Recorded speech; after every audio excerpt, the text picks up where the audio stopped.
Okay, we are live, but we got to let it breathe, baby. Just for a moment. Just for a moment while we weave in our Facebook community. Bear with us one additional moment. What was that? 2 moments? We're good. Welcome in, everybody, to the Huddle Up podcast, presented as always by Mile High Huddle. This podcast powered by Overtime Media. I'm your host, Chad Jensen. With me, as always, my partner in crime. You know him. You love him. He is the deputy editor of milehighhuddle.com. And my fellow football priest, Zack Kelberman. Zack, the Broncos now have officially made, I guess we won't count the futures or there's 3 transactions that have occurred under George Paton. They cut 5 futures guys a week ago. The A.J. Bouye release, and then today they signed an outside defensive tackle. Drop some knowledge because I know you're the one that wrote that article. Yes, it's Isaiah Mack, and he might not be familiar for the casual NFL fan, but this is a guy, he played his college football at Tennessee Chattanooga. Chad. He was actually the defensive player of the year in the Southern Conference in 2018. He's a prototypical, 2-down run defender, rotational guy. I don't think he's going to ever be an all-pro, but as like I wrote in my last sentence in the article, for February 11th, this is not a bad signing. It's not a bad flyer for George Paton when you consider the defensive line is still in flux. A.J. Bouye was the first domino to fall. The next one could very well be Jarrell Casey. They also have Shelby Harris going into free agency next month. Mike Purcell's coming off an injury. This guy could be a perfect backup for him in the rotation. What I like about him, aside from what he's done in the NFL so far, he's shown glimpses with the Titans, with the Patriots, but he made the Titans 53-man roster both times at a training camp as an undrafted free agent. So there's some Phillip Lindsay to him. He has the heart. He has the determination. He's showing something on film that coaches like. And you pair him now with Vic Fangio and Bill Kollar, there could be something here. Yeah, I'm taking a look here. 6'1", just shy of 300. So he's not like I guess in Fangio's scheme, he'd probably be used more inside as an actual 1, 2, or 3 tech, 1 or 3, 0 through 3 tech. But he looks like he's got the length. He's a little bit stubby. I'd like to see, I don't know what his arm measurements are, but last year, let's take a quick look at the stats for Tennessee and New England. He appeared in, looks like, 8 games and 1.5 sacks. Zach, 11 combined tackles, 5 solo, a few QB hits on there, tackle for a loss. So some for the low amount of exposure he had, some pretty disruptive results in terms of, screwing up the offense which is what you want for your defensive tackle. Yeah, I mean, as a rookie, he appeared in 13 games. He made 1 start. He had 8 tackles, 2 quarterback hits, and 1.5 sacks across only 170 defensive snaps. Again, I'm not saying he's the solution or the future here, but as far as February signings go, to pick this guy up off the scrap heap and to pair him again with the talent they have in the building, he could be the next Deshaun Williams. He could be the next Shelby Harris. Who was Shelby Harris before Shelby Harris blossomed into what he is today with the Broncos? He was a Raiders cast-off. This guy could be a Patriots cast-off. The Broncos go on to milk some productivity out of. I like this pickup. I'm not lauding it too much, but you could do a lot worse at this stage of the offseason. Amen. It'll be interesting to see how this particular move shakes out for your Denver Broncos. We're not done. We got a lot to get to tonight, including it's the Mile High Mailbag. So we're going to make this episode as chat and question and community oriented as possible because we are your football priests, and each and every week we're here to offer you the absolution and answers to your burning Broncos questions. And we look forward to it each and every week. I mean, if we're being frank, Zach, every single podcast we do now has kind of turned into a Mile High Mailbag, but Thursday remains our favorite pod of the week because we really do try to get to as many and not only many questions, but like we try to get to Facebook, we try to get to Twitter, Twitch, YouTube, the superstars. So we look forward to that. But first, gang, we do have to say hello and thank you and welcome to the presenting sponsor of tonight's live stream podcast, Manscaped. You guys, 2020, put it in the rear view. It's officially over. Right now, it's time to embrace the new year, new me mindset, and there is no better way to do that, trust, all right, than with Manscaped. Manscaped is the leader in men's below the waist grooming. And gang, they have helped over 2 million men, just like you, just like me, just like Zach, keep their male grooming on point. So if 2020, you kind of let things get out of control a little bit with some of the male grooming habits. Perhaps now's the chance, Zach, for everybody to get back on point with Manscaped. Yeah, kind of like how, the big game is over now and every team in the NFL is 0-0. It's a fresh start for the Broncos. It could be a fresh start for you after what was a disappointing 2020 for everyone involved in every landscape of life. Chad talks about, and we talk about, below the belt grooming, but also I talked about this yesterday and I want to bring it up again. You can use the lawnmower 3.0 like I'm holding right here with the light, with the ergonomic grip. You can use it on your face, on your back, on your arms. I clean up under my chin. I clean up on my neck when I go to the gym. You can really clean up your entire body. It doesn't have to be just what's taboo, just what you can't really talk about. Everyone goes out and you have to interact. Whether you're wearing a mask or not, a face shield or not, people are going to see you. So don't you want to look your best and feel your best? And now you can do that with Manscaped. And guys, look, it talks about here, as you can see on the screen, the performance package. There are so many different options and different tools and lotions and sprays and wipes and different things to basically take your male grooming to a whole other level. But as Zach mentioned, the Lawnmower 3.0, that's the star of the show. All right. Not only does it have the skin safe technology, holds a charge forever and ever. You can take it in the shower, and it has that light to illuminate the, at times, let's face it, hard to see. I mean, not all of us are gymnastics experts, right? We're not limber to be able to get down and see everything, but the light helps you nip that particular issue in the bud. So guys, embrace the new year, new me mindset with Manscaped. Get 20% off plus free shipping with the code HUDDLE at manscaped.com. Your family jewels will thank you. Yes, get 20% off and free shipping with the code HUDDLE at manscaped.com. That's 20% off and free shipping at manscaped.com, and use the code HUDDLE. Happy New Year to you and your vital parts. I like that. Changing it up a little bit. Oh, my bad. Well, Fat Cats, we're going to grab Fat Cats. That was my fault, John. Yes, indeed. I mean, I'll be honest, dude. This is one of those sponsors where it really has been a benefit to my personal life. All right, right. I've utilized this, jumped in with both feet, and realized along the way, Zach, dude, I was sleeping on how important and how many different tools there are out there to help you sharpen your tool, I guess. All right. I was neglecting myself for sure, and guys, now I'm not anymore. Quick matters of business, and we're getting right to you. All right. How many of you, ask yourself this, okay? This is a question, an existential question for the ages. How many of you have followed and liked the Huddle Up Podcast Facebook page? If you're not sure or you're shaking your head, I haven't done that. Guys, open up the app now while you're listening. I mean, anyone who's watching this on their phones, they have it'll keep playing while you open up another app. Do it now. Go follow the page. We really need you over there. We need to funnel as many and all, if possible, our great listening and viewing audience to that page, because we have some big plans for it, this year. So facebook.com/milehighhuddlepod is the actual URL, but nobody uses a browser to surf on Facebook. Everyone uses an app. So just open up the app, search Huddle Up Podcast, give us a like, give us a follow. Also connect with us on Twitter at Huddle Up Pod and at Mile High Huddle. My partner, Zack Kelberman, can be found at Kelberman NFL. Myself at Chad and Jensen. And our producer, John K, at John K MHH.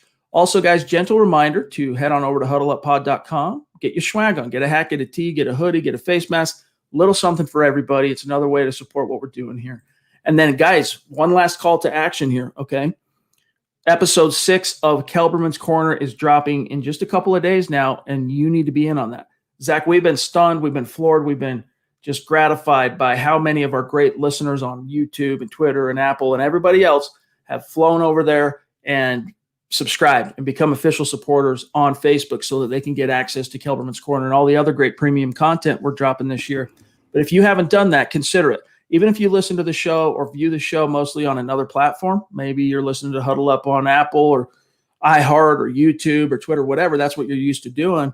Facebook, just head on over there because it's just on Sundays for now that we're doing Kelberman's Corner. But in the next couple of weeks, we're rolling out the new shows. And for now, it's going to be only on Facebook. Now, we also have big plans for rolling out our membership community and a membership offering on YouTube. So stay tuned for that. But for now, we really need you to support the Facebook a side of what we're doing on our premium content. So just click the big blue button, or right now, if you're on Facebook, scroll to the bottom where you would type in your comment in the chat. You'll see that green icon.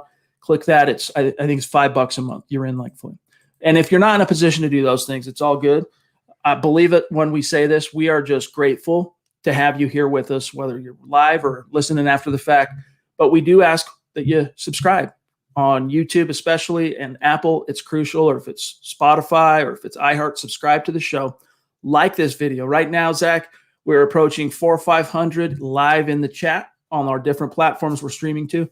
If each one of you liked this video, it would have an exponential effect on just how big the reach would be. All right. It'll hack the robots, if you will. All right. At these social media giants. And then lastly is, if we're doing a good job for you, the litmus test is number 3. Share this video out there. Help us continue to grow and reach new like-minded Broncos fans just like you. All right, let's grab this one real quick. Zach from Fat Cats. Appreciate you, my friend. And he said earlier that he's dipping in, got a question and a super, but he had to leave. He's going to come back and hear the answer on this. So Fat Cats, appreciate you. He says, Zach has been saying this for weeks. Now it's the players. How many more have to say Shurmur is no good for this team before George Paton makes a move? Zach, what are your thoughts? He's not going to make a move because, it was understood that Fangio is being retained under George Paton for this season, and with Fangio comes his coaching staff. It was always going to be the year of status quo, the year of preservation, at least until next year when George Paton has the autonomy to fire Fangio, fire Shurmur, and bring in his own people. It was never going to be the case where Shurmur was going to get the axe. That became apparent a week after the season ended. Some of us held out hope it was going to be Scangarello Part 2, where Fangio said no changes and he made changes, but it's going to be Shurmur. And I don't even think Paton would step in and undermine Fangio. He gets to pick the coaching staff. I don't know if that power structure has shifted from Elway to Paton in terms of Fangio picking his staff, but if he has autonomy there, if he's stuck with Fangio for at least one season, Payton's not going to emasculate him, or as you say, Chad, cut his knees out from under him. It was always going to be a package deal. For George Paton, when he came in, you get Vic Fangio, you get Ed Donatel, you get Pat Shurmur, you get McMahon, and all these coaches. If it doesn't work out, you have free reign. It's your baby next year to get rid of everyone, but you have to kind of suffer through it this season. Yep. I mean, I don't think everyone hates Pat Shurmur that plays on the offense for what it's worth, but I mean, let's just real quick, Zach, let's recount. What's going on, Salamander? Appreciate you joining us on Twitch, my friend.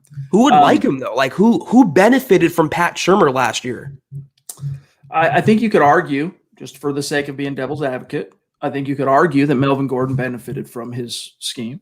You can, even though Mike Munchak gets the ultimate credit for Garrett Bowles, but Garrett Bowles flowered and turned the corner officially under Shurmur's watch. But let's just recount real quick, and then I'm going to grab Mark Langley here. But how many players have kind of griped a little bit in an indirect or passive-aggressive way about Pat Shurmur? Jerry Jeudy did on Twitter, right? Retweeting Odell Beckham, who was throwing some serious shade at Pat Shurmur. I'm trying to think. Obviously, now we got Phillip Lindsay. We talked about this on last night's show. Drew, he's never really said anything that you could, even in the most like conspiratorial sense, you couldn't really pick out anything. But still, that's 2 players, Zach. Noah Fant, indirectly at times, complaining about some of his lack of involvement last year. So those are your stars, all right? I hate to break it to you, Pat. Noah Fant, Jerry Jeudy. I mean, Cortland Sutton probably would have been someone complaining if he had a reason to. He was not going to let anything, right? He's not going to hold it back. 2 targets a game. Yeah, and the thing is, there's such a young offense. You mentioned, aside from Melvin Gordon, they're such a young team. Those young players who are still finding their own are not going to come out and bash their coach. I mean, they have more professionalism than that, but there's been, like you said, gripes and rumblings, and a lot of that has to do with losing. Winning cures all. So if Pat Shurmur called a terrible game, but they won last year, you wouldn't have these comments. But, it all adds up. And even players that have co-signed their other players, Dalton Risner standing up for Drew Lock, that's an indirect support of Lock and kind of an indirect indictment of those that are criticizing him or holding him back. And how many times this past season did Pat Shurmur get up there and blatantly and explicitly blame Drew Lock and not himself for the offensive shortcomings? Mm-hmm. Well said. Mark Langley, one of our longtime superstars, bona fide MHH Mount Rushmore guy. Appreciate you, my friend. He says, "What's up, my guys in Broncos country?" And oh, hey, John. Hashtag Huddle Up Pod. Hashtag Football Priest. Has anybody seen the movie? It's kind of obscure. From a couple years back, it had James Franco in it, called The Disaster Artist. If you have seen it, you'll get what I'm about to say here. Oh, hey, John. This show. There's this line that the Franco's character reads or says or whatever. That it sounds just like that, but you got to see the movie to get the comedic, value of it. But Mark, love you, buddy. Appreciate you. And then we got Zeus, Zach, from the top rope, showing some big love and some big generosity on Super Chat. Wow. We love. Hey, you know what? Before I forget, I thought about this last night, and then it was fleeting. It came in, it came out. Stu, we got to get you back on the show, my friend. I don't know what you've got cooking in the next, 6 weeks, let's say, but if you have some time in toward the end of March, or we could even try and make it happen sooner, but we have the next few Wednesdays booked up, but we could always make an extra exception in a week to get Stu on the show. But it's been a while since we had Stu and been able to catch up with him and see how he's doing. And it predated, Zach, his move from the Pacific Northwest to Texas. So Stu, either reach out to me on Twitter or shoot me an email, milehighhuddle@gmail.com. Let's organize or arrange a time to get you on the show. Love you, bro. And I feel like it's been a while since I said this. Zeus. Thank you so much, Stu. It's amazing, unbelievable. We have some plans, Chad, for our superstars, the Mount Rushmores, and Stu, you are very first in line, so stay tuned for that. But thank you so much, and I hope you're having a great day. The Zeus is loose, all right? Also, shout out to Eddie over there on Facebook. Good to see you, my friend. Ed Keating, you guys can remember him. He started watching the show, at least as far as I can remember, on YouTube. And then he kind of became a superstar, very supportive of the show. We owe him a lot for how successful our show was last year. And then he's been kind of kicking it more on Facebook lately. But we see you. Appreciate you, Eddie. Good to see you, my friend.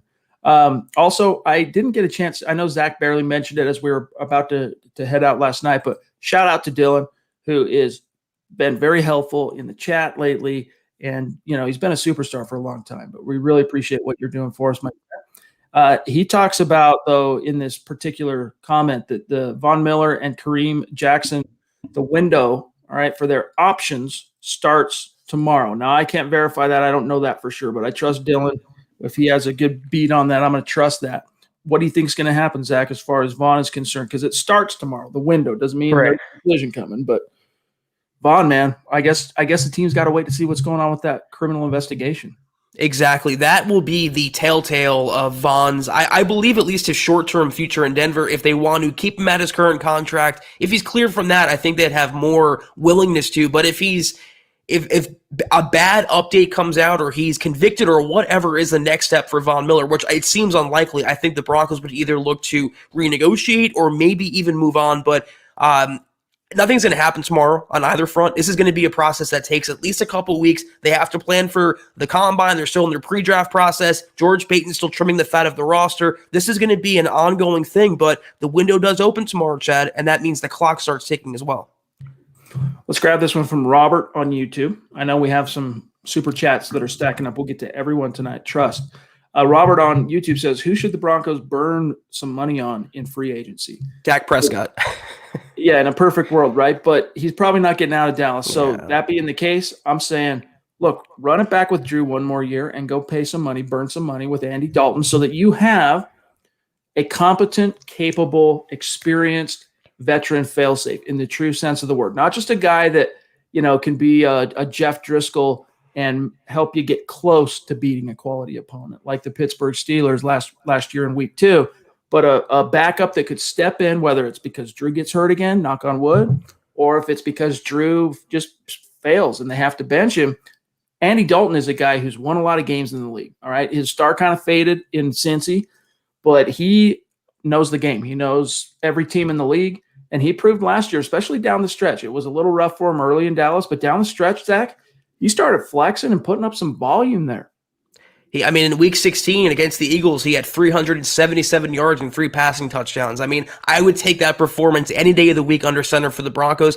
But this is going to be kind of an unsexy answer, if that's even a word. But I would blow the money on the Broncos' own in-house guys first and then maybe venture out of house. So that means signing Simmons. That means paying Shelby Harris and then venturing. If Levante David gets to the open market, like Kathy says there, I blow money on him. But there's really not a free agent that I'm going to write a blank check to out there, like a Patrick Peterson, or I'd rather build this team up, Chad, through the draft. You can add a quarterback, you can add a cornerback, you can add maybe a defensive lineman, but I want the core pieces of this team and the nucleus to be built through the draft. And that's what I think George Paton will do. I was listening to a great Tampa Bay Bucks podcast that's done by pewterreport.com. Friend of mine, John Ledyard, go back with quite a bit. He used to be one of the co-hosts on Locked On Draft, and he's over there now covering Bucks. In fact, I know he moved to Florida to take it on full-time and do Bucks full-time. And Zach, I was listening to them go through with I forget his name now. My apologies, but one of PFF's resident cap guys, and he also does some work on Over the Cap with Jason Fitzgerald and those guys. This fellow they were going through each and every Tampa Bay free agent set to hit the market, including Gronk, including Shaq Barrett, including, by the way, Black Knight. Good to see you, bro. And including Levante David. They think that there's enough there. In the fact that Tom's coming back, that guys like Levante, they can go out and definitely get more from another team than they're going to be able to get from Tampa. But the whole push right now is we want back-to-back. They want to win it all back-to-back. And that's probably what Brady's waiting for. He probably wants to be the first quarterback since Elway to win back-to-back, then retire. That's probably like his end game. But I digress. They think that lure, all right, which is a powerful one, is going to bring back, for sure it's bringing back Gronk, who already said he's coming back and he's going to sign with the Bucks. Literally gave away all of his leverage and just said, yeah, I'm coming back, pay me whatever, all right? But Levante David, Shaq Barrett too, they're sounding like, hey, whatever it takes, give us the money we deserve, but at the same time, if we got to make a few exceptions financially to stay here and try and repeat, we're willing to do that. Well, they have a lot of free agents as well, and some of them are going to hit the open market. Chris Godwin, Leonard Fournette. I believe what the Bucs want to do is retain the defensive nucleus of that team, because make an argument all you want, that defense won them the title against Kansas City. And this is a situation where a player like Levante David, who just won a title, he can get paid on a new contract and still stay in Tampa Bay. So it's the best of both worlds. It's have your cake and eat it too. Get a new contract and be in contention for a title. I think they also have the franchise tag as well, Chad, if they wanted to evolve into that. I think they will find a way, because I'm a firm believer the salary cap is a myth. You can finesse it. It's not a firm thing you have to live by. I believe the Buccaneers will get this done. As much as I want Levante David, I'm expecting him to stay in Tampa Bay because, like you said, Chad, the allure of Tom Brady, winning with him, and the only quarterback, to my knowledge, that will go back-to-back with two separate teams in two separate conferences. Yeah, that's true. Another distinction for Father Tom. Amazing. All right. I'm going to grab two supers, John, and then a Facebook, just FYI, Antonio and Smith Corona, and then Albert here. But Antonio, man, from the top rope, really appreciate that love and generosity, my friend. And thank you. You've been with us now a long, long time, and you have been really consistent. And you're another guy that, we should probably get on the show here in the near future. If that's something you want to do, reach out to us. I don't think you're on Twitter. But if you are, reach out, connect with us. And if not, shoot us an email, milehighhuddle@gmail.com. And we'd love to get you on, my friend. Or at the very least, send you a Football Priest t-shirt or something as a thank you for all of your very generous support. He says, our football priests. And then, of course, some orange and blue. But Antonio, you the man. Thank you. Yeah, if you have a question, Antonio, tonight, please let us know in the comments, and we will make it a point to get to it. Smith Corona, another stud. I mean, it's just – we are so lucky to have the community that we do. And Smith Corona, also cool to have connected with you on Twitter a little while back, my friend. He says, what's up, buddies? Good to see you, bro. Thank you. Here's a question. We got to put Zach on the spot from Albert, one of our supporters on Facebook. Hello, Zach. What are you going to talk about coming Sunday during Kelberman's Corner? Looking forward to it again. Keep you in suspense, Albert. That's all I will say. We have some ideas cooking. There's not a ton going on right now in Broncos country in the news cycle, but we have some ideas, and I will leave it at that. You have to tune in Sunday to see. I promise you, though, you will not be let down. Not only that, but I can promise you there will be hot takes, but they will hold water. All right, trust. Black Knight, our friend Jeremy. By the way, Jeremy, if you ever want to come on the show as well, open invitation, my friend. Reach out. Let's make it happen. He says chances on us getting Patrick Peterson, the former perennial All-Pro, perennial Pro Bowl corner. I think it would make our defense way better and give the younger corners a mentor. I agree on that. I think it would be, in a perfect world, who wouldn't want to land a Patrick Peterson? I do think he's not the player that he once was, but that doesn't mean he still doesn't have value in a lot of different ways. It's just a matter at this point, Jeremy, of like, well, who are you going to give the money to? You're going to give it to Justin Simmons? You're going to give it to Shelby? You're going to, RFA tender Phillip? Once you've done all that, all right, Tim Patrick, then you say, all right, what do we got left? Maybe we go out and get a Patrick Peterson. But Zach, you said something there just a moment ago that is absolutely true. And this was something the PFF guy, again, my apologies if he ever hears this. I'm sorry, I can't remember your name. The cap guy, though, agreed to when John Ledyard, the host, said, isn't the salary cap something that is fluid, right? Even when a cap is set, a limit, teams, by way of structuring the deals, can finagle and do things to, basically always get under the cap one way or another. And the thing is, you're also, you name the players for sure. Kareem Jackson's on the books as well, Chad. He's highly paid. You can't pay everyone in that secondary. And part of the reason why they got rid of Boye was to save money. They want to go younger there. They have Ojemudia on his rookie contract. They're probably going to take a cornerback at number 9 overall. He'll be on his rookie deal. They'll probably end up double dipping in rounds 1 through 3. So they'll have young players throughout the roster. Also with Sang Bassi, Bryce Callahan could be the highest paid cornerback on Denver's roster at $7 million. So Patrick Peterson, do you really want to make that move for, like Chad said, it's a Kareem Jackson part 2. This is a guy who's in the twilight now, entering the twilight of his career. He can maybe moonlight at safety, but the Broncos don't need that, nor do I think Peterson wants that. He's going to be a guy who wants to win a title. He's done everything else. All-Pro, Pro Bowl, one of the best corners of this generation. He wants to win a title. It wouldn't happen in Denver, nor do I think the Broncos want to offer him that kind of money. All right, Larry Vaughn, another one of our great superstars, and he's been with us a long time now. You know how important you are to us, my friend. Really appreciate you. And you're another guy. You've been with us for so long. You want to come on the show, let us know. Reach out to me on Twitter, DM me. We'd be happy to have you on, set up a time. Because now is the time, right? We told you during the season, once we get into the grind of the Denver Broncos news cycle from a week-to-week basis, when you got a game every Sunday, we don't have time to really do that type of thing, the superstar segments. But we're in the offseason now. We got the time. So, Larry, we'd love to have you on if you want to. He says, needing a corner, could we target Kevin King from Green Bay? And Kevin King, of course, just for those who aren't sure, he's a former second-round pick of the Packers out of where is he from? I think Washington, somewhere in the Pac-12. And he's coming off a solid year. I haven't looked exactly at his resume, Zach, but what are your thoughts? He's the one that got roasted in the playoff game, didn't he? Against the Buccaneers. I really don't want that type of inconsistency in my secondary. Exactly. He was burnt toast against the Bucs. I don't want him, and he's probably going to draw like a Bryce Callahan level deal, $7-8 million.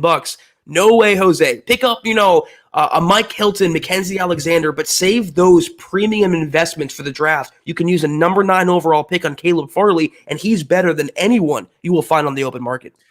Here is what's interesting, though. All right, maybe he did not have a good postseason, but look at this real quick. I just pulled him up on PFR.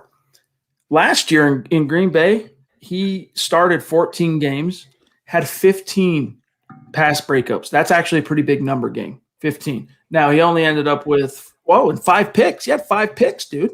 Last year, 0 it this just means year. he was getting targeted relentlessly. If he had 14 PBUs. 0 this year. He had 1 fumble recovery, a forced fumble and a fumble recovery, but he's got some I'm interested in, especially you look up here at his measurables. He's a 6'3" corner. I like that length on the boundary if you can get it. I have to study him a little bit more, Larry, before I could give you my full opinion on it. But I agree with Zach. There are some red flags there. I'd rather just bring back Devontae Bosby. Similar size, similar inconsistencies, but at least he knows the system. So I don't know. Not Casey, a big King guy. This is true, man. You need the weed whacker. Manscaped.com, code Huddle. Promise you, man. It's legit. I'm telling you. That nose hair. You hate porn. You hate ear hair, nose hair. It's good. It's a drag. All right. Let me see what else we got here. Wait, I'm not sure what. Oops, sorry, John. I'm not sure what Richie's talking about. Chad, are you saying that is why you have a new? Because you were manscaping the undercarriage. No. I like it. All right, John, what do you got? Next question. Mike Evans in the house. Love this man. All right. You guys have seen him. I think he still holds the record, most appearances, superstar appearances on the show. One of our favorite profile picks. He's got the stadium in the background. He's rocking the Football Priest t-shirt. Just brings the questions, brings the support. Love you, Mike. He says, will George Paton prioritize locking down Vaughn or signing Shelby and a free agent corner? That's a really good question, my friend. I honestly, look, I think for the most part, Paton has already made his decision on what he's going to do, but it still is contingent on the whole criminal investigation. All right. Because if you move on from Vaughn before that's resolved, Zach, you have a PR nightmare, because if it gets dismissed or no charges come of it, and that's what I'm hoping to hear, knock on wood, that's a PR nightmare. He's an all-time legendary Bronco, one of the most cherished Broncos, not just in recent canon, but all time. He's going to be in the Hall of Fame. So you got to tread carefully. And like we talked about on the podcast immediately following the Super Bowl, all right, that was a harsh reminder. That was a slap in the face that you need a pass rush. You want to contend with the Chiefs. Yeah, you got to fight fire with fire and get your offense rolling, but you got to have a rush. And I'm sorry, I like Malik Reed. I think he's a solid number 3 or 4 rush linebacker for a team, but he is a far cry from even a circa 2019 Von Miller. Vaughn is just a threat to destroy every single time. And if you make the right moves from left to right, you go from Vaughn to getting Shelby back. You got Draymond about to take another step. I do not expect Jarrell Casey to be retained, but we'll see. And then you got Chubb hopefully taking that next quantum step forward next year, Zach. I mean, you could, in theory, have that kind of a front 4, front 5 rush to get to Pat Mahomes.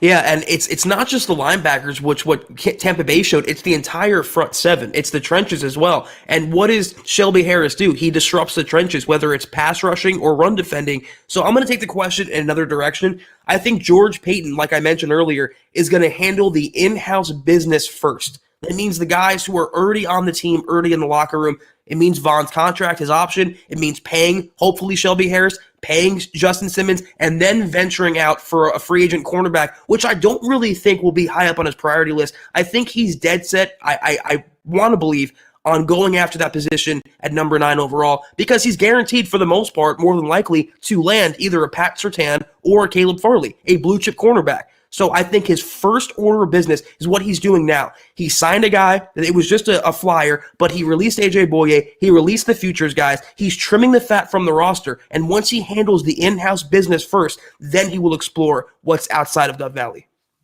All right, I got one here real quick, John. Where'd it go? Here it is. From Jesse on YouTube. Did y'all see Mahomes threw his teammates under the bus? Much ado about nothing at all. It was very casual the way he did it. Like, it wasn't a guy standing up there trying to throw his dudes under the bus. Like, I think it was just him telling the truth of the day. Right. And depending on how you want to spin it, makes him look not so great to his teammates. But I honestly don't think he was trying to be taking the blame off himself and blaming others. I think he's just like, yeah, my receivers weren't where they usually are, and the line we're letting guys through, and and it's really been spun to the nth degree because, Pat Mahomes is Pat Mahomes. It's also, they play it's like some of the other things you see on Twitter and out there as well. They play a certain clip out of context. They play just that certain sentence of what he said and not everything else where he took responsibility. But if I'm him, I'm the best, most talented quarterback on the planet with respect to Tom Brady, talent-wise, upside-wise. I'm running for my life every single snap. I'm hurried every single snap. I played through a concussion. I got the Chiefs here on my back. I'm playing through a foot injury. I have receivers dropping passes. He has to literally get parallel to the ground to complete balls. I mean, it's ridiculous. And playing on a bum foot. And his line, I understand why they were beat up, but they were just allowing rushers through. The defense fell apart. I don't blame him. People are emotional after big situations. People don't like hearing the truth. And all Pat Mahomes did was say the truth there. His line didn't let him down. He also let the Chiefs down, which he said this sentence later, but you don't hear that, do you? Right. Christos on YouTube, appreciate you being with us, my friend. He says, how do we rebuild the secondary for a no-fly zone 2021? And Zach, before you answer that, appreciate Kika giving us the thumbs up. There's the MHH challenge, as Christos later said here. Give us the thumbs up, guys. Hit those thumbs up. Hit the thumbs up right now on YouTube. Seriously, you don't love us if you don't give us the likes. Like, we need that to help the show grow. But your thoughts? I mean, here, let me tee this one up. All right. Yeah. You want to get the no-fly zone back in full effect. First of all, that's never coming back. That was a time and a place and a thing that, I mean, it's just like the Legion of Boom will never be a thing again. That's gone. That was a time and a place and a specific collection of guys. It's gone. All right. It officially ended when Chris Harris left. He was the last vestige of the true no-fly zone. And it was his brainchild, by the way, the whole name, no-fly zone. So here's my answer. To have that next great secondary, you either have to draft another elite safety that can do some robber stuff, can also do coverage, center field, sideline to sideline, be a hitter. You need Kareem Jackson 5 years ago, that Kareem Jackson, and even the Kareem last year or 2019.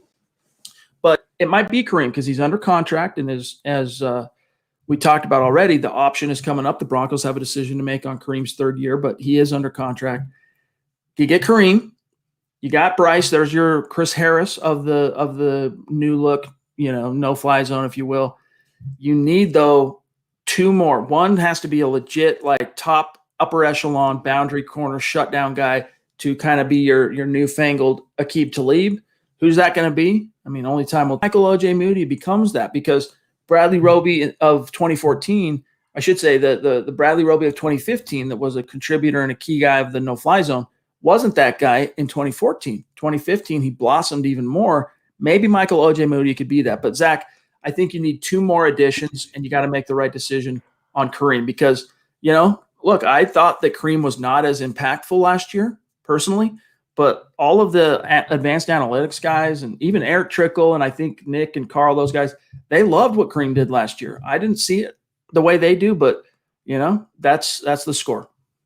First of all, I'm right there with you on Kareem Jackson. I thought he definitely fell off last year, and he was too busy concussing his own players to make impact plays on the field in the back end there. But you're spot on. Very well said. The only thing I will add to that, why the no-fly zone was so good for so long, and not to take anything away from them, but they had constant pressure on the quarterback. They didn't have to cover for 5-6 seconds at a time. If they did, it wouldn't have been as good as they were. They had a killer front seven. They were getting pressure not just from the outside linebackers, but inside linebackers like Danny Trevathan, defensive tackles like Malik Jackson.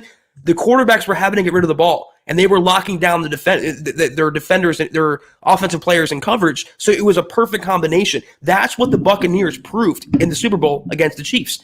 It's not just a secondary. It's not just a pass rush. When you have both of those things in harmony, that's how you win championships.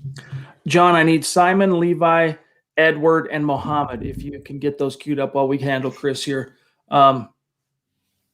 Whoop, I don't know where he went. Now I can't grab Chris. What was Chris saying? Oh, man, I missed it. That's all good. I can't go back to it. Jump. So let me see. What did Chris redo your question, dude? Put it back in the chat. What was it? Oh, well, come back to us, okay? Simon, and by the way, the way that works is at a certain point, the chat, from what we can see on the admin side of things, like as the streamers, it gets to, I want to say, Zach, it's like a 15-minute segment. And depending on, when I say segment, like, the chat goes like this, 15 minutes worth that we can scroll up and down and grab things from. And then at a certain point, it rolls over and you can't get up. John, see, this is why we got John, right? This is why we got the producer. Here's this question that I wanted to get, because for some reason, Zach, this was fire. The whole Carson Wentz thing today on Twitter. Everyone I've talked to, it's unfounded. There's no Wentz to Denver at all. But Chris says, I can't believe all the rumors about these elite quarterbacks. How many do you think realistically will be on the move? Zach, I don't think Russell's not going anywhere. Dak's not going anywhere. No. I still doubt that Deshaun's going anywhere. Your thoughts?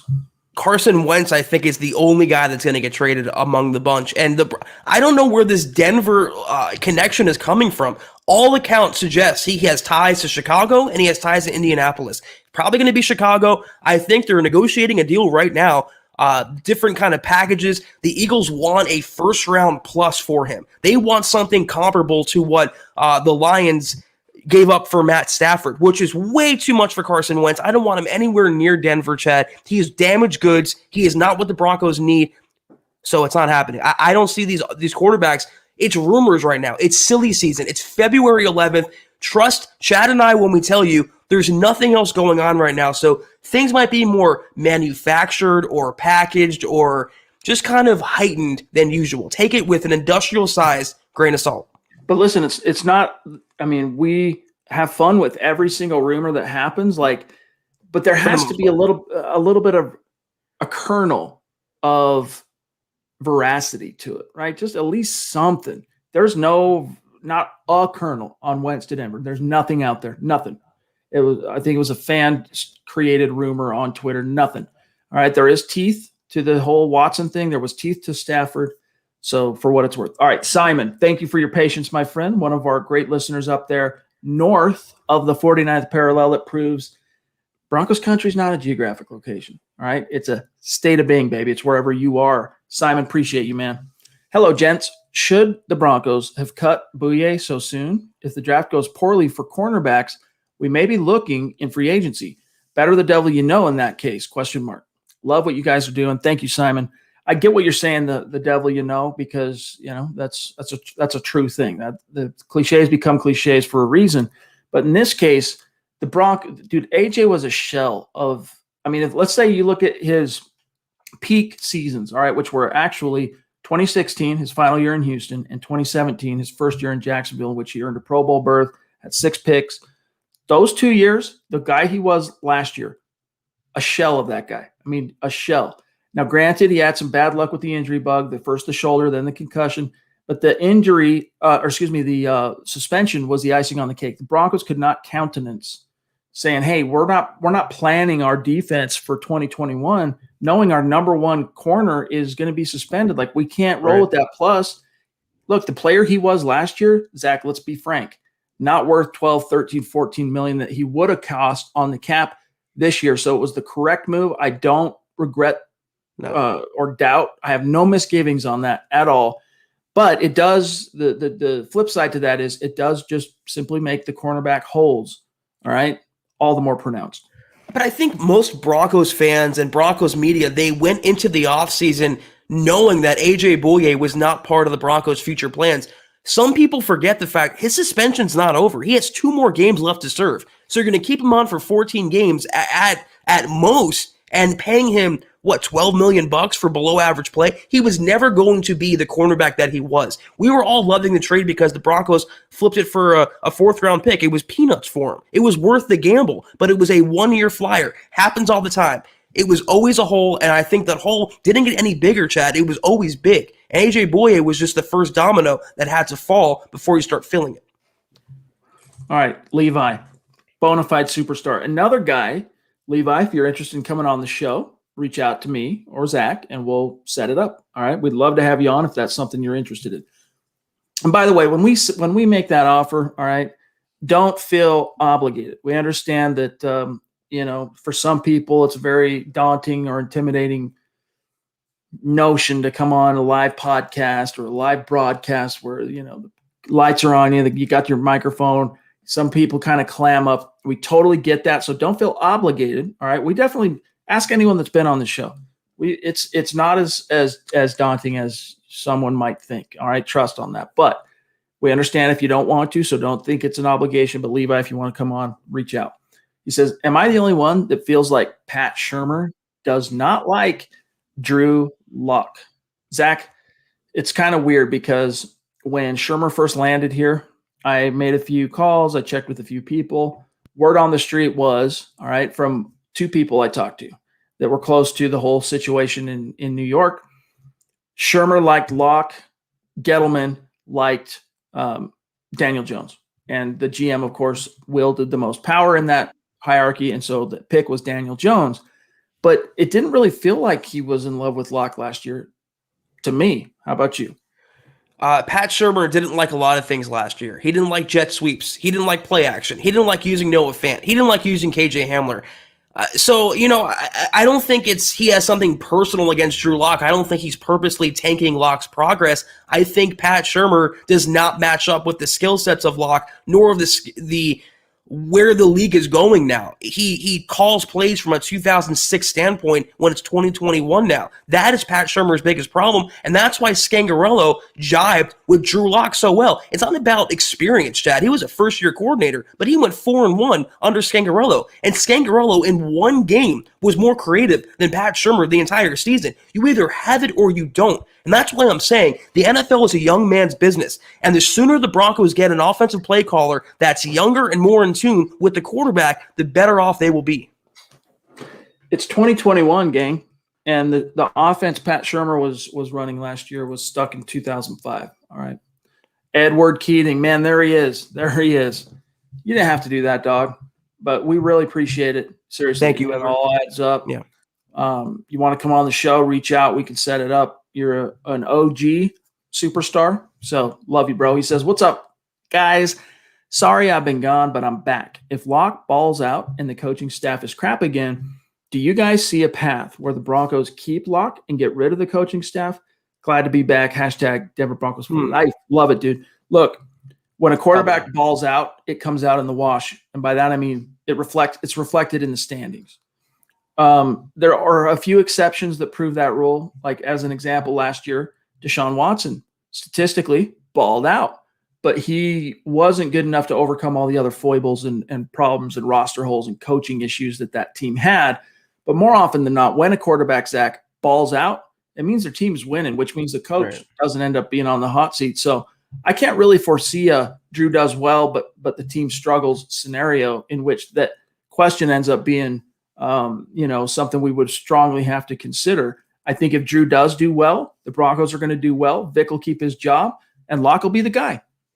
Perfectly said. Yeah, if Locke does well and the Broncos win, the Broncos coaches are going to get the credit, just like as it should be. The Broncos coaches are getting the criticism for how Locke underperformed last year. So yeah, I don't see a scenario either. Everyone's tied to the hip. It's Locke and Fangio or bust going forward. There he is, MHH male model. Everyone got introduced officially to Muhammad Badri, one of our freaking superstar MHH Mount Rushmore OGs. And here it is, man. There it is. He's showing us some love, some props. How's it going? It's going good, man. Hope things are going good on your end as well, my dog. And, we love you. It was great talking to you, by the way. That was a lot of fun. Yeah, thank you, Mo. We got one from a new superstar. Whoop, go ahead, John. My bad. Rogue Theory. Appreciate that super chat, my friend. If we are not already connected on Twitter, then like maybe you're following me and I'm not following you back, or Zach, or vice versa, or maybe your handle on Twitter is different than what it is on YouTube. Either way, reach out on Twitter and do one of these in our mentions so that we can connect, follow back, because we really appreciate you showing some love here. He says, longtime listener here, just living the humble life on my end, so cash is tight. I feel you. You guys are absolute gems with quality content. Thank you. That said, I follow on Facebook and Twitter. Roll with Locke and build through the draft. Hey, man, we're sharing a brain on that, Rogue Theory. Appreciate you, dog. He's becoming my favorites already, Chad. I'm right there with you. Thank you. I got one here from a great Facebooker, Josh Trahill. Rogue Theory, don't forget to shout out, connect on Twitter. Josh, appreciate you, my friend. Has anyone in the Broncos top brass been in contact with Vaughn? It's been quiet on that front. Maybe no news is good news. I haven't heard a specific report, Zach. Have you of actual direct contact? But I'd be surprised if there hasn't been some kind of, like, I'm sure George Payton picked up the phone and called all the key guys, but especially anyone whose future is in any way, shape, or form in doubt. Plus, they wouldn't really tell him much because it's between Vaughn and the Parker Police Department. It's a criminal investigation. Even though he is Von Miller's employer, there's only so much he can find out. I was nodding my head. Not that I've heard anything new, but no news, I think, is good news for Von Miller. Remember the Tyreek Hill? I'm not comparing it, but the Tyreek Hill scenario, details would come out every single day. We've heard nothing about Von Miller. Even though Tyreek Hill was cleared, there was still way more smoke to that fire. There's been nothing from Von Miller. The last update we got was his ex-fiance coming out and saying there wasn't any physicality. So maybe situations are getting resolved. Maybe things in the background are playing out. I happen to think, though, no news is good news. Agreed. Mark Knapp, appreciate you, my friend. He says, why can't Will Parks play Kareem Jackson's spot? Let me tell you something. I think that if the Broncos just burnt that bridge, if they were Julius Caesar crossing the Rubicon and just burnt the bridge, there's no going back with Kareem, and said we're moving forward with Will as the strong safety with Justin Simmons. I think he could thrive because of the connection and coaching that he has with Fangio and Donatel. They really dig his vibe. They really dig his comfortability and fit with their scheme. And I think it could actually turn out well for the Broncos, but I'm not convinced that the Broncos brass are convinced of that. I still think that, for whatever it's worth or for whatever reason, Parks gets short shrift with the Broncos personnel department. But Zach, that's new set of eyes on this. George Paton, time will tell. We'll see. Yeah, I happen to agree. I think the Broncos just view Will Parks as a number 3 safety, and they made that clear last year when they let him walk. And even though it's a new GM now, it's still the same coaching staff. It's still Donatel, it's still Fangio, and they still have final say in terms of their personnel on their side of the ball. He's a great guy to have in the locker room. I just don't think he's the long-term solution at safety.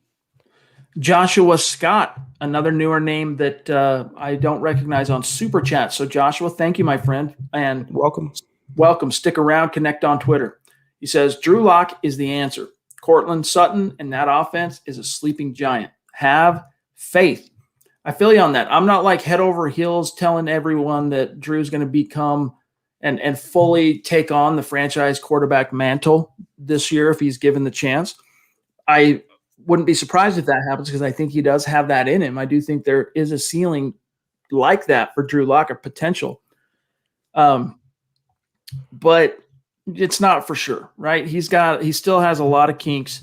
That's not why I advocate for for the Broncos to run it back with Drew instead of going out and getting crazy and giving up the farm for Deshaun or going and using the number 9 pick on what's likely to be either a Justin Fields or Trey Lance or Mac Jones. I think your best bet is to run it back with Locke, mostly because his potential, Zach, what he's shown, the experience he's now gotten in the league, and the time you have put into him. You basically are faced right now with the distinct possibility of all that time and energy, coaching, development, tutelage that has been put into Drew, and the pain that you went through, like most teams have to go through with a young quarterback. You got to go through the lumps, all right? Now's the time when most teams start getting a return on that investment. They start seeing the daylight, at the end of the tunnel. The Broncos risk completely forsaking that as even an option if they turn the page now. Run it back one more year. You ran it back with Vic. Run it back one more year with Drew. Yeah, and he very well might not be the answer. He may very well burn out, and he has no excuses in 21. The coaching staff is staying the same, less injuries, no pandemic. If he's not the guy, he's not the guy. But at least let him prove that. At least give him a full year in normal circumstances or close to normal circumstances where he can sink or swim on his own. And if he's not the guy, we'll be on Front Street saying that. But let him prove that instead of cutting it short prematurely and leaving the doubt in your mind forever. What could have been. If he leaves the Broncos and goes on to the Niners, let's say, and has success, you're always going to torture yourself with what could have been, and that wouldn't be a good indictment on a first-year GM like George Paton. Mike Kliss said that was a genuine fear the Denver Broncos had when they were in discussions with the Lions, and Locke's name came up, and they were pondering that. It was a genuine fear that he could leave the Broncos cocoon and go have success somewhere else. He would too. You got to ask yourself, why is that even a question? Why is it a fear? Because if you fear that, then the implication, Zach, is you believe that he can be successful. And if you believe that, give him what he needs to do that in Denver. Because, look, the offseason is probably not going to return in the same traditional form that it's always been. I mean, I'm just saying it like it is. But even if there is no OTAs again this year, Zach, and even if there is no preseason, at least Drew would have the benefit, and it's a big one, of not having to learn a new scheme. It would be the same scheme 2 years in a row, which just that factor alone, I think, is reason to expect that he could take a step forward.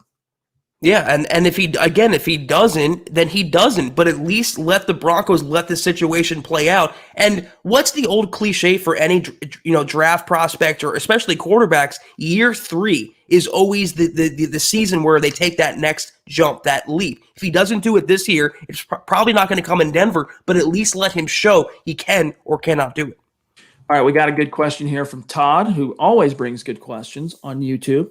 And this is an interesting one, and it's actually kind of a precursor, kind of a preview of what the Dove Valley Deep Diver show, from what I've been told, is going to be like tomorrow night, Friday night. And that is kind of a would you rather for the superstars. So the superstars can pose questions like this to Eric and Lance, and they will answer. All right. So this is what you can look forward to. If you have these type of draft questions, make sure you tune into DVDD tomorrow night. Todd says, if Kwity Paye, that's the Michigan edge rusher, is there at 9 and Patrick Surtain, the Alabama corner, is left, who would you select? Depends. Well, yeah, I mean, I need to know who else is on the board. But if you're telling me those are my two options, all right, everyone else is off the board suddenly for some inexplicable reason at 9, I'm going Surtain there. I'm not a big fan of. I think Kwity Paye has a place in the league. I think he'll go on to be successful. I think you need Kwity Paye in a different scheme, and Surtain too. Like, I don't think Surtain's the greatest fit for Fangio, but I like him better as a fit than Paye. Different positions, but also it's a position the Broncos need. I mean, edge could end up becoming a bigger need than it is today, depending on what happens with Vaughn. But as it stands today, Zach, I'm rolling with Surtain there. When I said it depends, I agree with you, but it also meant it depends. Is Vaughn on the roster? Is Shelby Harris on the roster? If they're both in tow, I'm not taking an edge rusher. I have way bigger fish to fry. I'm taking Pat Surtain. And pretty much, even if they lose one of Shelby Harris or Von Miller, I'm still taking Surtain. You need more cornerbacks than you need edge rushers right now. It's a bad situation right now. Relo takeover has just been so consistent, and my only regret, my friend, is I can never tag you on Twitter. I don't know what your Twitter account is if you have one. So connect with us, my friend, and keep it coming. You're becoming a bona fide superstar, so thank you. He says, what about getting an offensive tackle in free agency for Drew? So, Zach, you have, and by the way, heed this call from Dylan. Guys, we got on YouTube alone right now, we have over 300 live with us now just on YouTube. That doesn't count all the additional hundreds on Facebook. So, guys, get those likes in. It really helps us. Seriously, get those likes in. But back to Relo here. The Broncos solved left tackle. At least it appears to be that way. Knock on wood. With Garrett Bowles. Juwan James, they're on the hook this year unless he chooses not to play football again, which I'm not going to be surprised one bit if something like that happens. Unless that happens, though, you've got left and right, at least your starters penciled in, but you still need depth because Elijah's going to bounce, or we'll see. He's a free agent. And for whatever reason, they weren't feeling Dotson, even though he played well. You know, he didn't relinquish a single sack in, what was it, Zach? 7 starts, something like that. Not a single sack. And they benched him again for Eli. So, I don't know. Offensive tackle, I'd have to take a harder look at what the class looks like in free agency. Right, exactly. I was on Over the Cap for a second. I couldn't get to the available tackles. I have a sneaking suspicion they're going to re-sign Elijah Wilkinson. There's someone in that building, Chad, that just really loves the guy, whether it's Munchak, Fangio, I don't know who. There's someone that loves Wilkinson. I would not be surprised if he gets a 1-2 year contract, some guaranteed money to make him the permanent backup behind Juwan James. And that is terrifying to me. Having Juwan James number 1 and Elijah Wilkinson number 2. It depends who's out there. I don't think they're going to break the bank on a tackle because they paid Garrett Bowles. They're paying Juwan James so much. That might be a situation that you address through the draft, like every other position, but it's definitely a need. It's not number 1, but it's on the top 5 for sure. This is something that we have been saying on this show for a while. Like last year, the Broncos not only doubled up, but they tripled up on wide receivers in the draft.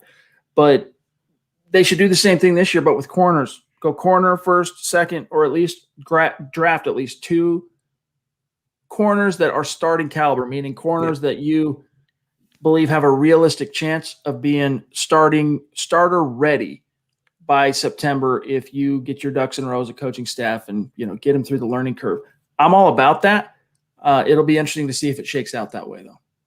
Yeah, I would probably end up taking 2 cornerbacks within the first 3 rounds. And this is also why don't be surprised if Peyton trades down from number 9 and stockpiles more of those draft picks to take more cornerbacks or take an edge rusher or take an inside linebacker. He's going to build the majority and the nucleus of this team through the draft. So that's where it's going to happen.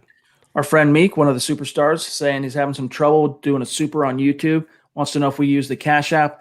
I don't even know. I know what the Cash App is, but I've never even tried to use it or whatever. Don't worry about it. Get a question in. We'll take care of you. And and you can figure out the YouTube problem at another time, my friend. We'll keep an eye out.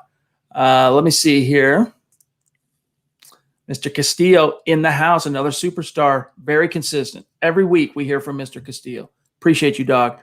What if they cut Vaughn and get Shaq back? What if? I don't know. That's not the what if, equation. I would say, what if they cut Vaughn? Could they get Shaq back? No, I don't think he's leaving Tampa Bay. I don't think the Bucs are going to let him leave Tampa Bay. But why would you want Shaq back in Denver? I'm not saying that to be dismissive of it, because I would love to have Shaq back. But you've been there, done that. In Denver as a rotational guy, he couldn't, and he was given many opportunities, Zach, to be the starter and take control of. I'm the guy opposite Vaughn long before Bradley came around. All right, he couldn't seize the day. I just don't see it happening on more than multiple fronts. He's going to come if the Bucs let him leave. He's going to command like Von Miller contract circa 2016. He ain't worth that, dude. I'm sorry. I like Shaq, but he's not worth that. I don't see either scenario. I don't see Vaughn getting cut, and I don't see Shaquille Barrett leaving Tampa Bay. If they had a choice between keeping Shaquille Barrett and keeping Levante David, they're going to keep Shaq all day. An edge rusher is infinitely more important than an inside linebacker. I don't see it materializing. I wish him well in Tampa Bay, but a reunion in Denver is just very far-fetched as far as we're concerned. I want to show you guys something real quick here, all right? Because sometimes memories get foggy, and you've got the phenomenon of recency bias, okay? Let's just take a look here. All right, Shaq enters the league as an undrafted rookie with the Broncos, college free agent from CSU, 2014. 2015 is when he really cracks the roster by the sweat of his brow. 2014, he was a practice squad guy that got bumped up to the roster at the end of the year, didn't see any action. 2015, he made the 53 out of camp, went on to start 6 games because you had Shane Ray also get hurt that year, and then DeMarcus Ware got hurt. Appeared in all 16, helped the Broncos as that rotation. I mean, you had Vaughn and Ware off the edge, and then 2 guys, even Shane Ray at the time, legit backups. All right, Shane Ray and Shaq Barrett. Then 2016 is the last hurrah of DeMarcus Ware, who he gets injured quite a bit. And that was the year that Shane popped. That was Shane Ray's career year. He ended up with 8 sacks that year. And if you guys can remember that big game on the road in Cincy where Trevor Siemian went crazy with the 4 touchdowns and had his freaking coming out party. Well, Shane Ray also had 3 sacks in that game on Andrew Whitworth. All right. Then though, in 2017, Shane gets the wrist, right? And Shaq ends up, this is pre-Bradley because Bradley doesn't come till the next year. Shaq gets 9 swings at the plate, starting opposite of Von Miller. How did it shake out? Let's look. 4 sacks. Nothing to, it's better than a sharp stick in the eye, but 4 sacks in 9 starts. All right. Not enough to convince the Broncos that edge is not an important enough need when a guy like Bradley Chubb falls to you at 5. They take Chubb. 2018, the writing's on the wall. He appears in 13 games, but doesn't get any starts. How does it come out in the wash? 3 sacks. So he has almost as good a statistical production in his final year in Denver without any starts as he did in 9 starts in 2017.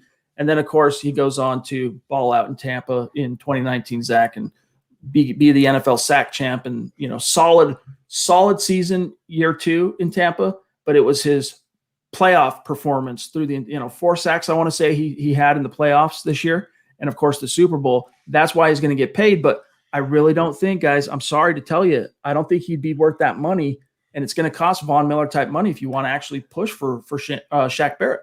Sometimes guys just need to change the scenery, and that was definitely the case for Shaquille Barrett. I have to excuse him a little bit, though, for 2017. That was VJ's first year. That team was a dumpster fire on all facets, all phases.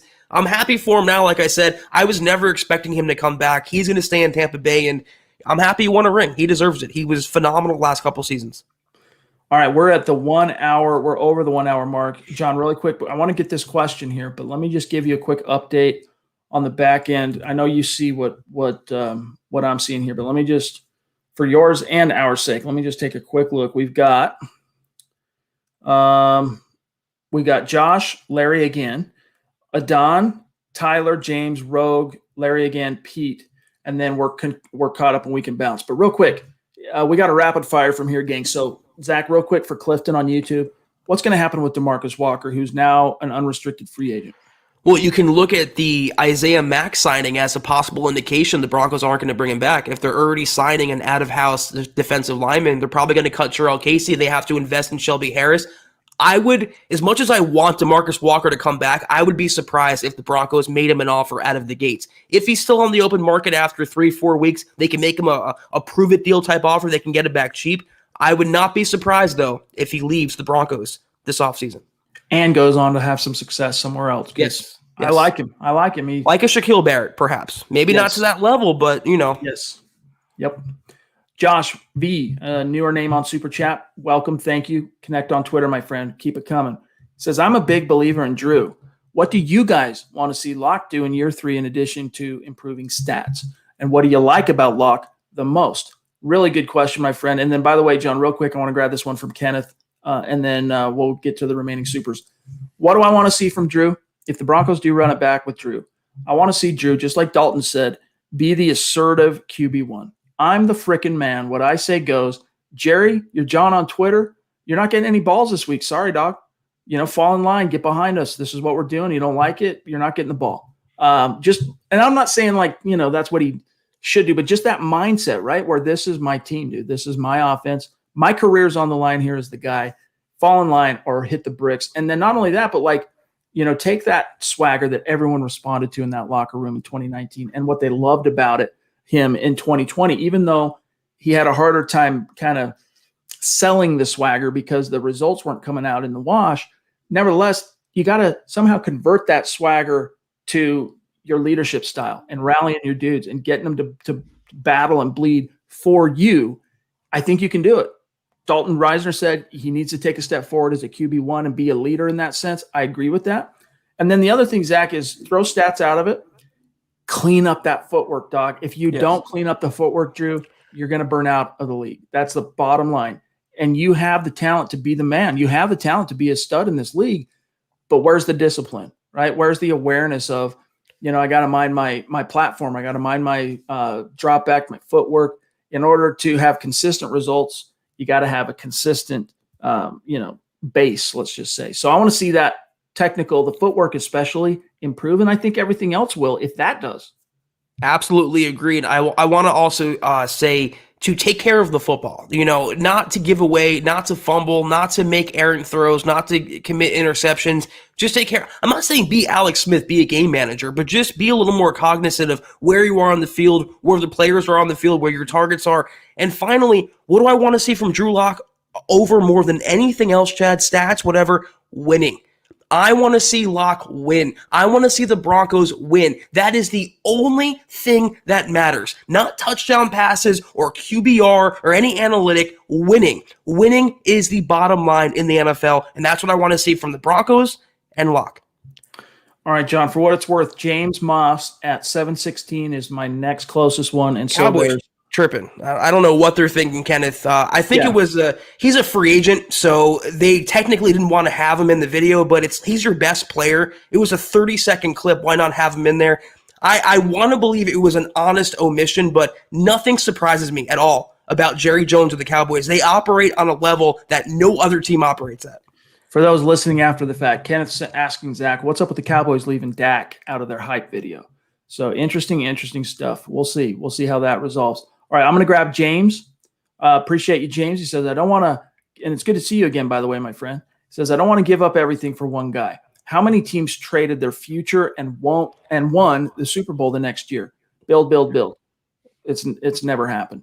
You've seen teams move mountains to land that quarterback in the draft, Jay Cutler's the closest thing approximating a Deshaun Watson type trade, but it's still not an apples to apples comparison. But you've seen teams like the Philadelphia Eagles give up the farm, move up, draft Carson Wentz at number 2. They had some success for a couple of years, won the Super Bowl. He contributed to that, even though he wasn't the quarterback in the playoffs or down the stretch. He put him in position to basically have Nick Foles be able to take over and lead the team through the playoffs and win it all. But then it disappeared because he turned out not to be the guy the team thought he was. Look at the Redskins, the Washington football team, right? With RG canceled in 22, all right, or 2012. Excuse me. They move up. They sell the farm to get RG3. He has a sensational rookie year. wins the power struggle with his head coach. Mike Shanahan gets fired by Snyder, and RG3 does one of these, right? Who's another example? I digress. Nevertheless, it just doesn't – it might give you a very short-lived flash in the pan type of success, but we've not seen a team move that kind of a mountain and it come out in the wash. The closest thing is the Eagles, but you can't fully give the credit to Wentz because he wasn't the guy in the playoffs. And this is what I've been saying. This is why I've been predicting, at least from the onset of the rumors, a Deshaun Watson blockbuster trade is not going to materialize. It just doesn't happen in this sport. It's more of an NBA type trade where you see player for player or these big blockbuster multi-team swaps. It doesn't happen in the NFL. And even when veteran quarterbacks, elite quarterbacks change teams in free agency, like Phillip Rivers, did he win it all? No, he made them a better team. But you have like Chad said, a very short window. If you give up the farm, if you mortgage the future, you have 2 to 3 years most to win a title. If you don't, you're right back into rebuilding. And with a disgruntled, overpaid quarterback on top of everything else. All right, we got a question here from Larry. It kind of cuts off, so I'll read it. Oh, never mind. John's got it. Here we go. Larry and then Adon, if you can grab it, John. Appreciate you, Larry. He says, if we move on from Vaughn, which I hope we don't, could we try to get Yannick Ngakoue or Olivier Vernon on a short deal? Got to have pressure off the edge. Yeah, I think that's something you could look at, but the problem is we'll see how the salary cap ends up affecting things, but either one of those guys is going to cost some bank, dude. Even if it's a short-term deal, you're going to have to pony up to land even one of those two guys. And they're several tiers below, a Vaughn. They're at least a couple of tiers below, in my opinion, a Shaq Barrett. But it would still come at a pretty penny. But it doesn't mean you don't try and find a impact day one starting caliber edge guy to complement Chubb, because if Vaughn's gone, you can't rely on Malik. I'm sorry. I don't see it. Even like Shaq Barrett, I would have been much more high on the idea of you moved on from let's say you cut DeMarcus Ware. That's not how it shook out, and there was no Shane Ray. I would have been at the time much more high on the prospect of giving Shaq a year to see if he could be the guy opposite of Vaughn than I would right now saying plan a whole season with Malik Reed as your complement to Bradley Chubb. Full disclosure, I didn't realize that Olivier Vernon's still in the NFL. I thought he was he's been out for at least a few years now. In terms of Ngakoue, great in Jacksonville. You have to remember George Payton acquired him in Minnesota this past season and then traded him away to Baltimore. So we don't know how he feels about Ngakoue. He might be too expensive. If that were to happen, if Vaughn were to move on, they would do the same, in my opinion, the same thing they're going to do at cornerback. Maybe sign a mid-tier free agent and use a premium draft pick to fill that need. It's going to be mostly through the draft, guys. Don't expect a ton of splash moves next month. Our friend Adon, a 6'10" Mexican on YouTube and one of the co-hosts of the Mile High Roundtable podcast with Mundungus and Christy, and they're over there. We're like, that's another example of Zach and I feeling like proud papas, in a weird way, to see you guys go on and do your pod. It's been great to see that. So congrats. Adon says, do you guys feel that Pat Shurmur failed Phillip Lindsay or vice versa? Love the show, fellas. Hashtag MHH. Appreciate you, Adon. Yeah, he definitely failed Phillip Lindsay. All right. And Lindsay spelled it out on Monday. And that, I can't be the guy that you just give the rock up the middle, inside zone, carry after carry after carry. Like, I'll do that. And he does pride himself on that. He got that from his father. His father owned all the high school he went to, both him and his dad. His dad owned all the rushing records. And he prided himself as a running back, Papa Lindsay, of being able, as an undersized guy, he's shorter too, being able to run inside and have that tough-nosed ability to grind and pick up those yards. Phillip prides himself on it as well, but it's not his forte. And yet Pat Shurmur could not recognize that you need him on the perimeter. I don't care if it's a toss left, toss right, sweep left, sweep right, trap to the left, trap to the right. You got to get him out on the perimeter in a moving situation with some blockers, and you'll see the magic happen. 1,000,000,000%. I don't see any scenario where Phillip Lindsay failed Pat Shurmur. Like Phillip Lindsay said, you can't catch the ball if you don't get the ball thrown to you. You can make the argument that Melvin Gordon failed Pat Shurmur. He fumbled the ball quite a few times, but what did Phillip Lindsay do? When he got his chances, for the most part, he made yardage. He made plays. He made things happen. So he needs more of those opportunities. But when you run him like he's a 2-down thumper, what do you expect? Get him to the outside. Get him to space. Get the ball in his hands with room and let him do what he does best, and that's break games wide open. 1,000,000,000% Pat Shurmur failed Phillip Lindsay like he failed Drew Lock. Tyler also, appreciate that super chat, my friend. Connect with us on Twitter, okay? We got to rush through this, though, a little bit here. We're getting way, way long. So Tyler says, all this talk about elite quarterbacks made that want out. All right, all this talk about elite quarterbacks that want out when they took massive guaranteed money. That makes it so hard to keep young talent or sign vets. Yeah, I mean, it does. I get what you're saying there. And especially in the case of Deshaun Watson, like if he sits out this year, Zach, I mean, at any point, he's going to be giving up. He's going to be paying through the nose to sit on his couch. No way he sits out the entire year. You know, by hook or by crook, he's going to play. But it doesn't just prevent a team from retaining guys, it prevents a team from adding guys, because when you give up the farm, you're giving up 3 first-round picks, second-round picks, third-round picks, and that is gold for a GM like George Paton, who, once again, built through the draft. Rogue Theory again. Wow, thanks, my friend. Appreciate you. He says his Twitter handle is @theforward5. All right, I'll find you tonight. He says Drew might not be an Elway, much less a Jake Plummer. We just need to make the postseason. Hello. See, I need Zach. He can interpret for me. And get back to Mr. Boland's standard of winning. Trust in Drew. Yeah, he might not be Elway, right? But I don't know. I think he could be as good as, if not better than, Jake Plummer if the stars align. All right, Drew Lock. You put Jake Plummer on this team, Chad, with this defense in a normal year, I'll take my chances. I really will. All right, let me see where we're at. We got one more from Larry. Appreciate you, my dog. He says, how much would it cost to buy out James? Well, let's take a quick look. Too much dead money. He's on the roster for this season. Him and Glasgow are pretty much locked into roster spots.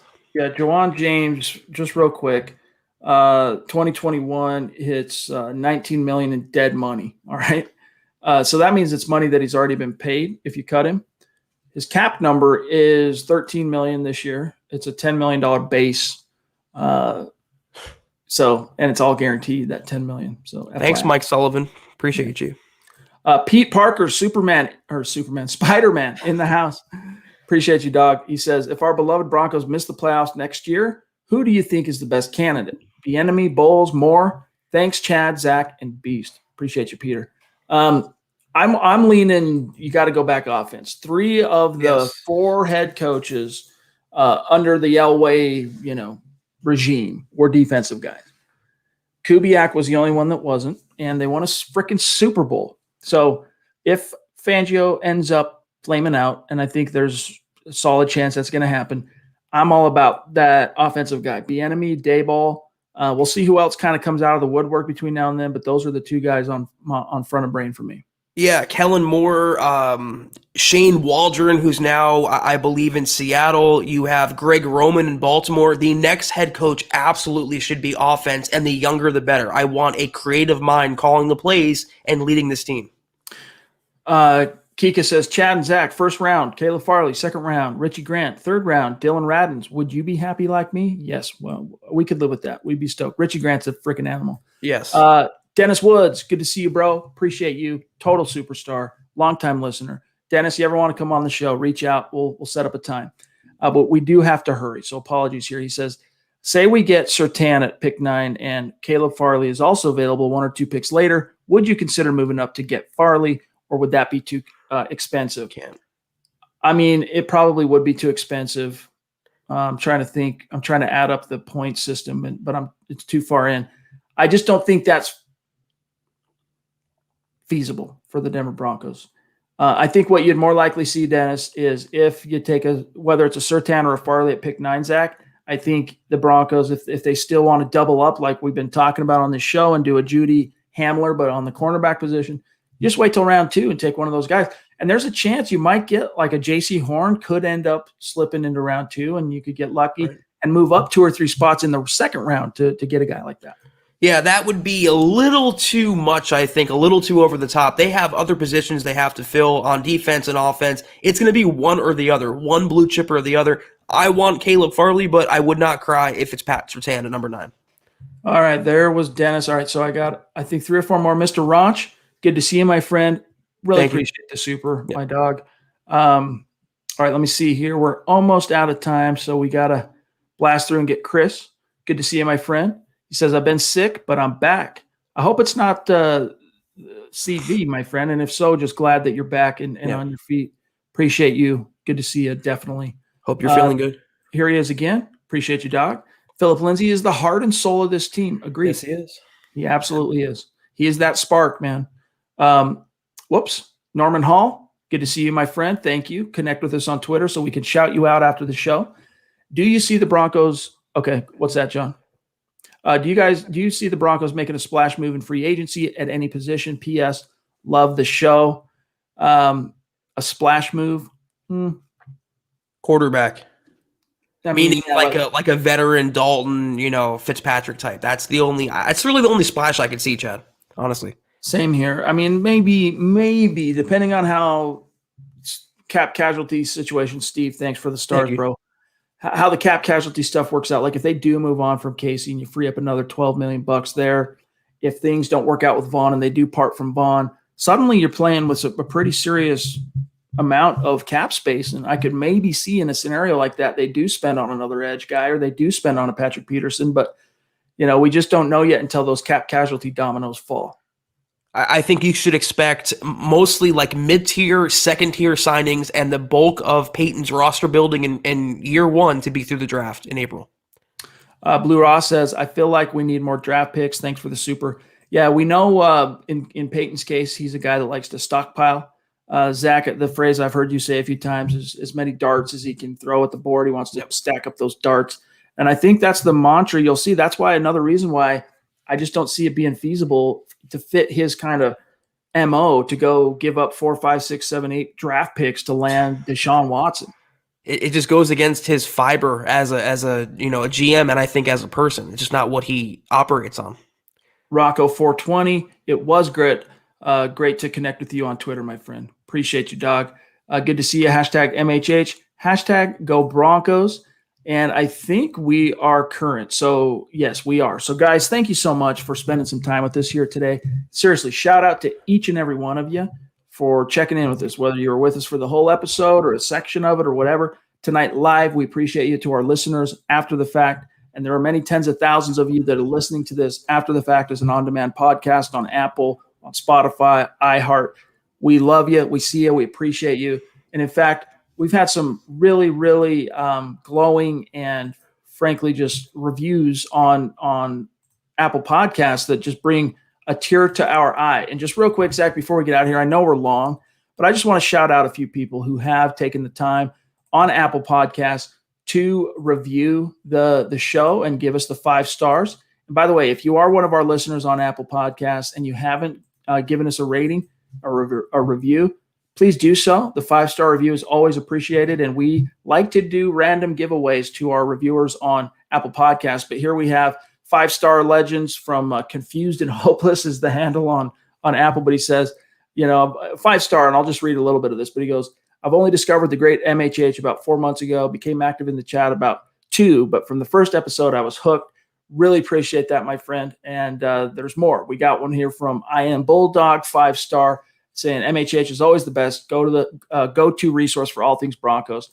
There's even more. I tweeted out another 1 or 2 the other day, which included one of our great superstars, Glenn. Here we go. Glenn Hauser, love you, bro. Appreciate the 5-star. We got Boggins, 5-star in it. Love you, bro. Thank you, We guys. got Kal-El Jenkins, 5-star in it. Love you, bro. Thank you. We got freaking CAF 84, 5-star in it. So appreciate you guys. It does help us a lot on the on-demand download side of things. If you are listening there, go give us a review. Yes, thank you. And we read every one too, Chad, and we take it to heart. And anything, you ever let us know what we can do better. We always want to be better, but we try to give you the best Broncos podcast in existence, and we think we accomplished that goal fairly well. So thank you so much for your support, and let's keep the reviews coming in, I guess. All right, guys, we do have to go. So don't forget to go follow and like our Facebook page, the Huddle Up Podcast Facebook page. There's the actual link. I put the direct link in the chat earlier. Click that or just open up the Facebook app, type in Huddle Up Pod. You'll find it. Connect on Twitter at Huddle Up Pod, at Mile High Huddle, Zack Kelberman at Kelberman NFL, myself at Chad and Jensen, John, the producer, at John K, MHH, a.k.a. Buana Beast. And then last call here, make sure between now and Sunday, you head on over to the Mile High Huddle Facebook page, click the big blue button, become a supporter so you can get in on Kelberman's Corner episode 6. And until then, thanks. Love you guys. Like the video. Thanks for another great week of podcasting. Shout out to the superstars. Shout out to Muhammad who joined us on Wednesday. We look forward to next week's guest. It's going to be a gas. JT from across the pond is going to join us next Wednesday. So, Zach, have a great weekend, bro, and sign us off. You too. Yeah, you too. Everyone out there, have a great weekend. We will see you for Kelberman's Corner. That's at noon Mountain Time on Sunday. Albert, I promise you it's worth your time. Everyone out there, it's worth your time. It's hot takes that hold water. It's, as Muhammad would say, the dragon doing dragon things. We'll be back on that night as well for the Huddle Up Pod. Have a great weekend. Take care. And until then, and as always, go Broncos.